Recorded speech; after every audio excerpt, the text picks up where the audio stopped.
cristianismo na África, né? Os círculos de direita normalmente são levados mais por essa vertente protestante, calvinista, teologia da prosperidade e tal. Então, pouco se pensa a respeito da África e mais se pensa acerca da nossa situação atual e tal. E a esquerda, por um outro lado, tem essa... enxergou na África uma versão, obviamente, moderna, uma interpretação extremamente contemporânea aos esquerdistas, de identificar a África como uma espécie de oposição ao cristianismo. Mas a gente já tem a África na Sagrada Escritura ali no eunuco etíope em Atos, né? Atos capítulo 8, né? E a história do cristianismo na África ela já começa no século I, né? Não é algo que veio... Bom, o pessoal acha que assim, não, é um negócio que simplesmente os colonizadores, depois de muito tempo, de séculos e séculos, de 1 milênio e vários séculos depois, chegaram e impuseram sobre a sociedade. Mas, na realidade, primeiro que a África é um continente vastíssimo, mas o cristianismo, parte da sua história, o início, os primórdios da sua história, se dão lá, né? Não, exatamente, esse foi o grande motivador, tanto para eu começar a produzir conteúdo a respeito desse tema, quanto para a gente estruturar a criação do núcleo. Isso é muito mais antigo. E aí uma coisa interessante nesse dossiê que foi lançado é que os pesquisadores, como eu disse, são de várias regiões do mundo, e todos eles estavam convergindo para a mesma ideia, falando aqui. Por exemplo, quem publicou o artigo sobre... o cristianismo primitivo no Egito, ele estava falando, ressaltando que o Egito ele não teve uma participação secundária no desenvolvimento da ortodoxia cristã. Ela teve um protagonismo.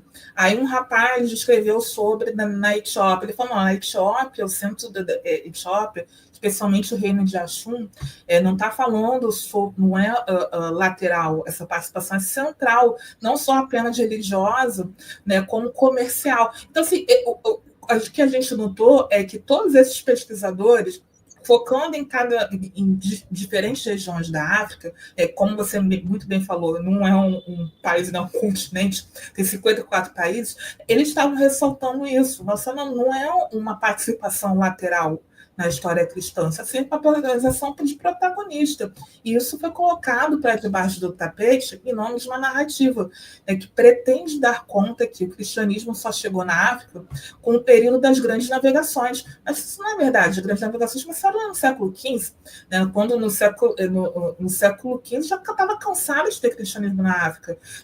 São Marcos já está cansado de evangelizar o Egito. São Mateus evangelizou a Etiópia. Entendeu? Então, assim, não contou a não ser que coloque São Mateus e São Marcos como opressores colonizadores, entendeu? Porque é o único jeito de essa narrativa ser sustentada. Eu não tenho, né? Eu falo assim, a não ser que você falar que os evangelistas são colonizadores brancos opressores. Né? Se não for isso, não é possível manter essa narrativa. E aí, o Rasta, a gente nota que tem uma resistência tanto da esquerda, porque tem uma visão muito idílica do continente africano, como se o continente africano fosse um grande terreiro de macumba, e não um continente com enorme variedade, como qualquer outro continente, com as suas idiosincrasias e tal. E no outro lado, a da direita, de achar que também absorver essa visão da esquerda, achando que quando a gente fala que o cristianismo tem raízes africanas, a gente está querendo colocar sincretismo, como se a gente tivesse que colocar orixá dentro da missa.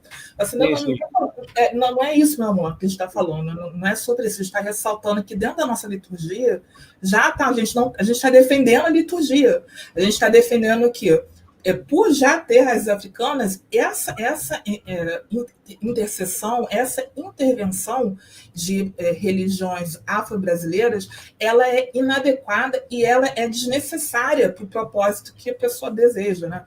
Ela é desnecessária, ela é inadequada do ponto de vista litúrgico, ela é um abuso litúrgico, e do ponto de vista político, que é o que se pretende, ela é inadequada. Você não precisa disso, aqui ela já é.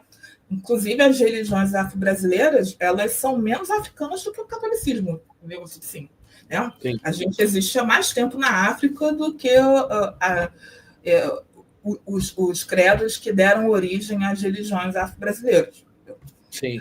Alguns autores colocam isso mesmo, né? Alguns autores africanos, inclusive, eles falam que o cristianismo está mais tempo no continente africano do que algumas religiões tradicionais, que são um conjunto de crenças que deram origem no Brasil ao candomblé e a Umbanda. Você está muito mais tempo. O islamismo e o cristianismo estão há mais tempo que algumas dessas religiões.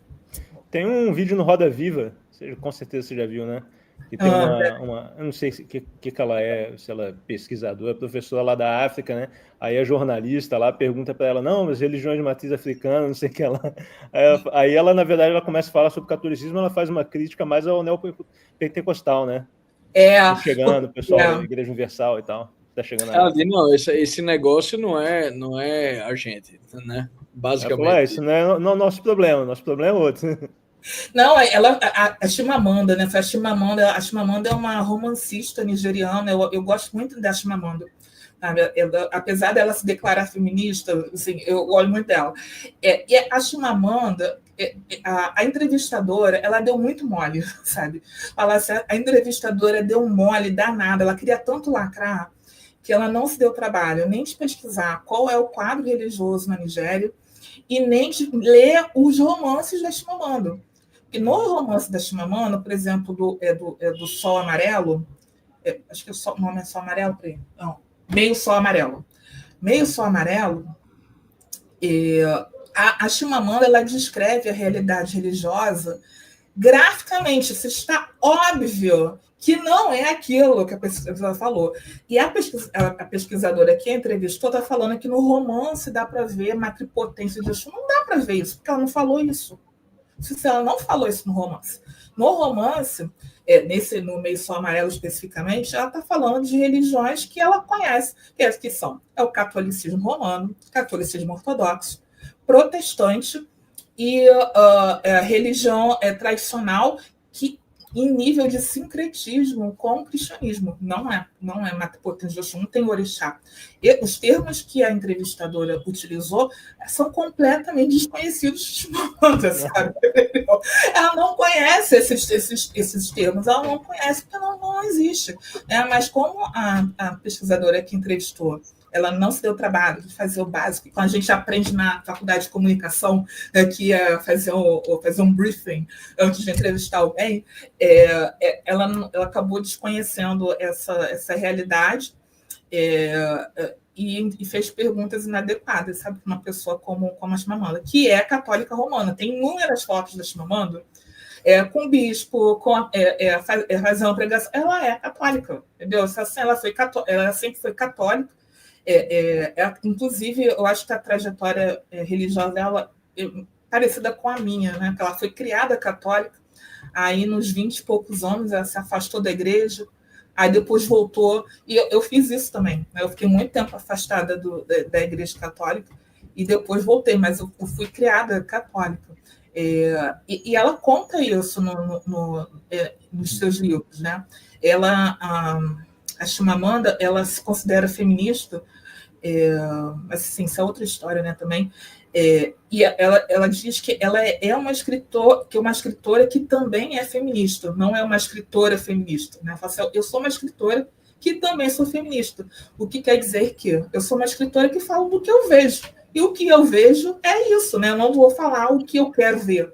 E essa noção passa batido dentro da intelectualidade ativista brasileira, passa batido. Eles querem que a pessoa fale uma visão fictícia, uma visão do que eles consideram ideal. Então, o ideal é que todo mundo seja da macumba.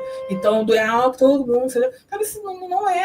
Eu sou uma escritora, eu vou falar do que eu vivo, eu tenho que contemplar, honrar a história das pessoas. E as pessoas elas são o que são. Eu não sou a julgadora da vida das pessoas, sabe? E ela, assim,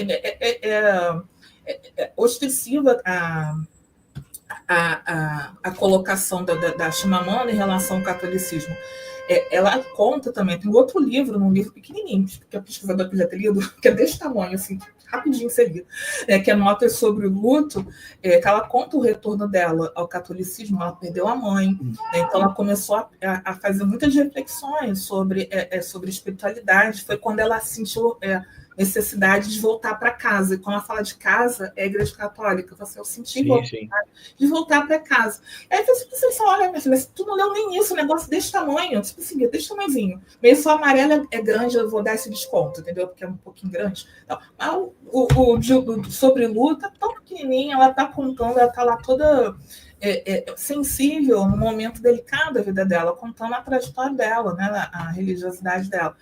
Enfim, e a gente convive muito com essa realidade no Brasil, que assim, a pessoa de direita não consegue muito captar, quando não consegue perceber como pode ser difícil para o indivíduo negro se identificar como direito, como conservador, o que quer que seja.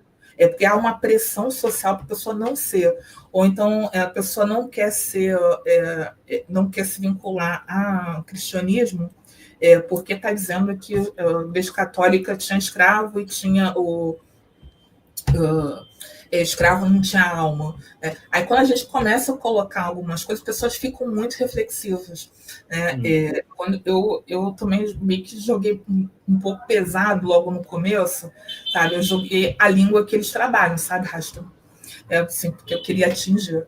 Aí quando eu falava isso, a pessoa vinha para cima de mim, nossa, como você pode ser preta e católica? Nossa, você não sabe da história, aquela cara de nojo, né? O progressista fala.